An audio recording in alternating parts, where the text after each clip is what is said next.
Hey everyone, welcome to Sudha's world. ఈరోజు నేను మీతో ఈ వీడియోలో బేబీ ఫస్ట్ మంత్ నుంచి ఫోర్త్ మంత్ వరకు వాళ్ళు రీచ్ అయ్యే మైల్ స్టోన్స్ కోసం నేను మీతో షేర్ చేయాలి అనుకుంటున్నాను. నా ఓన్ ఎక్స్పీరియన్స్, నా పాపతో నేను చేసిన ఎక్స్పీరియన్స్, అలాగే జనరల్గా 1 to 4 months బేబీలో వచ్చే మైల్ స్టోన్స్ని నేను మీతో ఈరోజు షేర్ చేస్తానండి.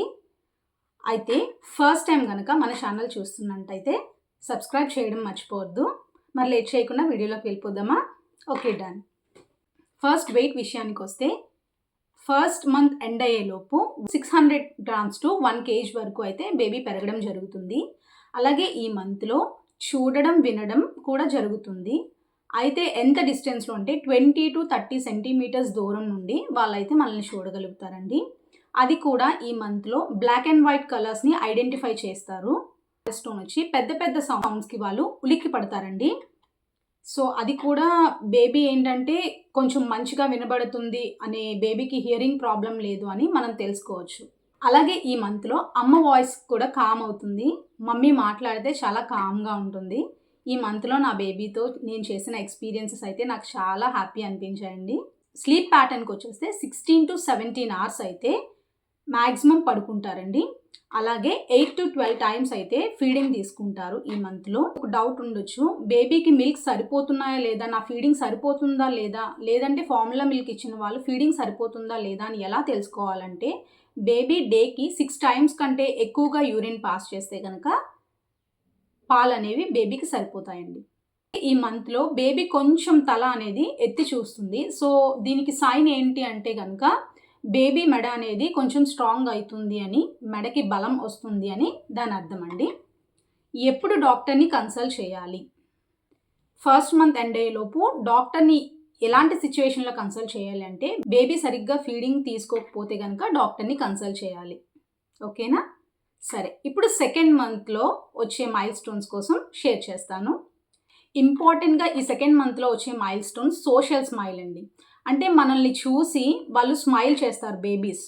సోషల్ స్మైల్ అనేది సెకండ్ మంత్ ఎండ్ అయ్యేలోపు కంపల్సరీ రావాలండి. ఇది చాలా ఒక బిగ్ మైల్ స్టోన్. సెకండ్ మంత్లో సోషల్ స్మైల్ వస్తుంది. మనల్ని చూసి నవ్వడం, అలాగే వాళ్ళ కళ్ళతో మనల్ని చూస్తూ ఉంటారు, ఫాలో చేస్తూ ఉంటారు వాళ్ళ కళ్ళతో. ఇది కూడా ఒక సైన్, ఇది కూడా ఒక మైల్ స్టోన్. అలాగే ఈ టైంలో టమ్మీ టైం అనేది ఇవ్వాలండి. బోర్లా పడుకోబెట్టి ఒక 3 to 4 minutes అయితే ఉంచాలి.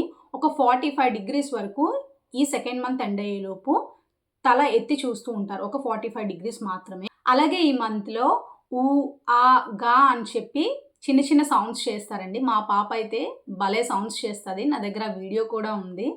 నాకు చాలా హ్యాపీ, అసలు ఊ, ఆ అనుకొని చాలా బాగా సౌండ్స్ చేసింది. అలాగే ఈ మంత్లో నోట్లో వేలు పెట్టుకుంటూ ఉంటారు. చాలామంది అంటారు నోట్లో వేలు పెట్టుకోకూడదు, పిల్లలకి అలాగే అలవాటు అయిపోతుంది అని. 1 year తర్వాత ఈజీగా మాన్పించడానికి ట్రై చేయొచ్చండి. కానీ 1 year లోపు ఈ నోట్లో వేలు పెట్టుకోవడం అనేది సెల్ఫ్ సూతింగ్ మాట. అది వాళ్ళకి మంచిదే, ప్రాబ్లం ఏం లేదు. చాలామంది అవాయిడ్ చేయాలి, తీసేయాలి అని చెప్పేసి అప్పుడే ఆ మంత్ నుంచే, చిన్నప్పటి నుంచే వాళ్ళకి పెదాల మీద ఇలాగ కొట్టడం లాంటివి చేస్తారు. అలా చేయకండి. అలాగే ఈ మంత్ ఎండ్ అయ్యేలోపు 800 grams to 1 kg వరకు అయితే పెరగడం జరుగుతుంది. స్లీప్ అవర్స్ అయితే మంత్లో 15 to 16 hours అయితే మంచిగా పడుకుంటారు. ఏదో ఒక టైంలో పడుకుంటారు. కొంతమంది పిల్లలు మార్నింగ్ టైమ్స్ పడుకుంటారు, కొంతమంది పిల్లలు నైట్ టైమ్స్ పడుకుంటారు, కొంతమంది మార్నింగ్ నైట్ కూడా పడుకుంటారు. ఏదేమైనా సరే 15 to 16 hours అయితే స్లీప్ అయితే పిల్లలకి ఉండాలి. ఎప్పుడు డాక్టర్ని కన్సల్ట్ చేయాలి అంటే కనుక, సోషల్ స్మైల్ లేకపోతే, మనల్ని చూసి స్మైల్ చేయకపోయినా, సౌండ్స్కి రియాక్ట్ అవ్వకపోయినా కంపల్సరీ సెకండ్ మంత్ ఎండ్ అయ్యేలోపు, లేదంటే ఒక థర్డ్ మంత్ వచ్చే స్టార్టింగ్లో అయితే చూడాలి. ఏ మైల్ స్టోన్ అయినా సరే రీచ్ అవ్వకపోతే ఒక 2 weeks వరకు వెయిట్ చేయొచ్చు, ప్రాబ్లం లేదు. 2 weeks తర్వాత కూడా ఆ మైల్ స్టోన్ రీచ్ అవ్వట్లేదు అంటే కనుక డాక్టర్ని కన్సల్ట్ చేస్తే మంచిదండి. నెక్స్ట్ థర్డ్ మంత్లో ఎలాంటి మైల్ స్టోన్స్ చూస్తాము అంటే, బేబీలో నవ్వుతూ సౌండ్స్ చేస్తూ ఉంటారు, మిల్క్ తాగుతూ కూడా సౌండ్స్ చేస్తూ ఉంటారు, మిల్క్ తాగుతూ నవ్వుతారు, మిల్క్ తాగడం ఆపేసి నవ్వుతారు. చాలా బాగుంటుంది ఆ ఫీలింగ్ అయితే. చాలా చక్కగా నవ్వుతారు పిల్లలు. నాకైతే మా పాప అలా నవ్వుతున్నప్పుడైతే చాలా హ్యాపీగా అనిపించేదండి.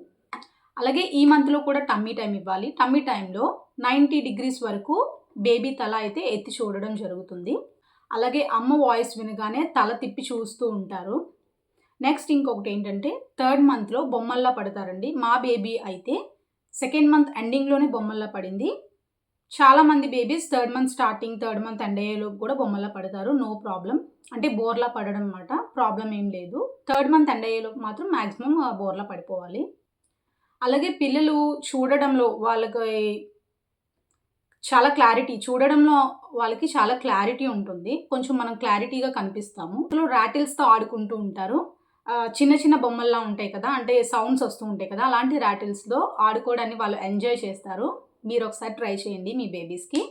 అలాగే ఎప్పుడు డాక్టర్‌ని కన్సల్ట్ చేయాలి అంటే స్మైల్ రాకపోయినా, లేదు అంటే మన వాయిస్‌కి రియాక్ట్ అవ్వకపోయినా, అంటే ఏదైనా హియరింగ్ ప్రాబ్లమ్ ఉన్నదా అని చెప్పేసి దానికి సైన్. సో, అప్పుడు మీ పీడియాట్రిషియన్‌ని కన్సల్ట్ చేయండి. అలాగే 4th మంత్‌లో వచ్చే మైల్‌స్టోన్ ఏంటంటే చాలా గట్టిగా స్మైల్ చేస్తారు. మనం ఆడిస్తుంటే చాలా గట్టిగా స్మైల్స్ చేయడం. అంటే వాళ్ళకున్న హ్యాపీనెస్‌ని ఫుల్‌గా ఎక్స్‌ప్రెస్ చేస్తూ ఉంటారనమాట. ఆ వీడియోస్ కూడా నా దగ్గర ఉన్నాయి, మా పాపతో వీడియోస్. నేను బూచి ఆట ఆడినప్పుడైతే మా పాప చాలా గట్టిగా స్మైల్ చేసేది. నాకు చాలా హ్యాపీగా అనిపించేదండి అప్పుడు. భలే ఆడుకుండేవాళ్ళం ఇంట్లో వాళ్ళందరం. బూచి ఆట తనకి 4th మంత్ నుంచే వచ్చేసింది. అలాగే ఈ మంత్‌లో ఫస్ట్ రోలింగ్ స్టార్ట్ అవుతది. అంటే థర్డ్ మంత్ ఎండింగ్ లోపు బోర్లా పడతారని చెప్పాను కదా! ఈ మంత్‌లో బోర్లా పడి రోల్ అవుతారనమాట. ముందు నుంచి వెనక్కి, వెనక్కి నుంచి ముందుకి అలా రోల్ అవుతూ ఉంటారు. ఈ మంత్‌లో 2 హ్యాండ్స్‌తో, ఈ 2 హ్యాండ్స్‌తో టాయ్స్‌ని వాళ్ళు హోల్డ్ చేయగలుగుతారు. పట్టుకోగలుగుతారు వాళ్ళు. అంటే వాళ్ళకి ఈ మంత్‌లో ఒక గ్రిప్ అనేది వస్తుంది. వాళ్ళ నేమ్ పిలిస్తే స్మైల్ చేయడం కూడా చేస్తారు. ఈ మంత్‌లో ఒక మంచిగా అంటే మనకి కొంచెం హ్యాపీగా అనిపించేది ఏం చేస్తారు అంటే, ఒకవేళ బాటిల్ ఫీడ్ అయితే గనక మనం మిల్క్ పెడుతూ ఉంటాం కదా! ఆ టైంలో నేను కూడా పట్టుకుంటానని చెప్పేసి ఆ బాటిల్‌ని వాళ్ళు కూడా పట్టుకొని తాగుదామని వాళ్ళు ట్రై చేస్తూ ఉంటారు. మాక్సిమం కొంతవరకు పట్టుకుంటారు. మనం కూడా కొంచెం సపోర్ట్ ఇస్తే చక్కగా పట్టుకొని తాగేస్తారు వాళ్ళు. అలాగే ఈ మంత్‌లో వెయిట్ విషయానికొస్తే 6 కేజెస్ అబోవ్ అయితే ఉంటారు. నెక్స్ట్ స్లీప్ ప్యాటర్న్స్ అయితే మారుతూ ఉంటాయి. ఎందుకంటే వాళ్ళకి ఆడుకోవడం తెలుస్తది గాబట్టి, ఎప్పుడు పడుకుంటారో తెలీదు, ఎప్పుడు ఆడుకుంటారో తెలీదు. మాటికి పడుకుంటూ ఉంటారు. ఒక 20 మినిట్స్ పడుకుంటారు, మళ్ళీ లేచి ఆడుకుంటారు. మళ్ళీ 20 మినిట్స్ న్యాప్ అనేది తీసుకుంటారనమాట. ఎప్పుడు డాక్టర్‌ని కన్సల్ట్ చేయాలి. తల నిలబడకపోయినా, స్మైల్ చేయకపోయినా, సౌండ్స్‌కి రియాక్ట్ అవ్వకపోయినా, టాయ్స్‌ని హోల్డ్ చేయకపోయినా, అంటే 2 చేతులతో ఇలా టాయ్స్‌ని 2 చేతులతో కాకపోయినా, ఒక చేత్తో అయినా హోల్డ్ చేయకపోయినా సరే. అలాగే ఈ మంత్‌లో మీరొకసారి ట్రై చేయండి. నేనైతే మా పాపకి 4th మంత్‌లోనే నేను ట్రై చేశాను. చాలామంది అంటూ ఉంటారు, మిర్రర్‌లో బేబీస్‌కి చూపిస్తే కొంచెం ఎర్రోలు అయిపోతారు అలాంటివి అంటూ ఉంటారు. అస్సలు అది నిజం కాదు. మా పాపకి నేను 4th మంత్ నుంచే చూపించేదాన్ని. అది చక్కగా దాని ఫేస్ అది చూసుకొని మంచిగా స్మైల్ చేసేది. అసలు చాలా హ్యాపీగా ఫీల్ అయిపోద్ది. తన ఫేస్ తను చూసుకొని చాలా హ్యాపీగా ఫీల్ అయిపోతది. నేను ఎవ్రీడే కూడా ఆ పని చేసేదాన్ని. మా పాపకి మిర్రర్‌లో చూపించేదాన్ని. తన ఫేస్ తను చూసుకుంటది. తన ఫేస్ తను తెలుసుకుంటది అని చెప్పేసి నేను ఎవ్రీడే మిర్రర్‌లో చూపించేదాన్ని. ఎలాంటి ప్రాబ్లమ్ ఉండదండి. సో, ఇప్పటి వరకు నేను చెప్పిన మైల్‌స్టోన్స్ అనేవి ఎవ్రీ బేబీ ఇన్ టైమ్‌లో ఏం రీచ్ అయిపోతారని లేదు. ఒక్కో బేబీ 1 మంత్‌లో రీచ్ అయితే, ఒక్కో బేబీ సెకండ్ మంత్‌లో రీచ్ అవుతారు. కాకపోతే మరీ లేట్ అయితే గనక కంపల్సరీ మీ పీడియాట్రిషియన్‌ని కన్సల్ట్ చేయండి. ఎలాంటి టెన్షన్ అనేది తీసుకోకండి. ఎప్పుడూ వాళ్ళు వీళ్ళు చెప్పే మాటలు ఎప్పుడు వినకండి. డాక్టర్‌ని కన్సల్ట్ చేయండి. ఎందుకంటే అన్ని విషయాలు డాక్టర్‌కి మాత్రమే తెలుస్తాయి. నార్మల్‌గా మన చుట్టూ ఉండే వాళ్ళకి అన్ని విషయాలు తెలీదు. వాళ్ళు కూడా ఎలా తెలుసుకుంటారంటే, వాళ్ళు వీళ్ళు చెప్పిందే విని తెలుసుకుంటారు తప్ప, వాళ్ళకి కరెక్ట్‌గా తెలీదు. సో, డాక్టర్‌ని మీ పిల్లల విషయంలో ఎలాంటి ప్రాబ్లమ్ వచ్చినా, ఎలాంటి డౌట్స్ ఉన్నా కంపల్సరీ డాక్టర్‌ని మాత్రమే అడగండి. డాక్టర్ సజెషన్స్ మాత్రమే తీసుకోండి. ఈ వీడియో నచ్చినట్టయితే యూజ్‌ఫుల్‌గా ఉంది అనుకుంటే గనక నా ఛానల్‌ని సబ్స్క్రైబ్ చేయడం మర్చిపోవద్దు. మరిన్ని మంచి వీడియోస్ కోసం follow for more. Bye bye.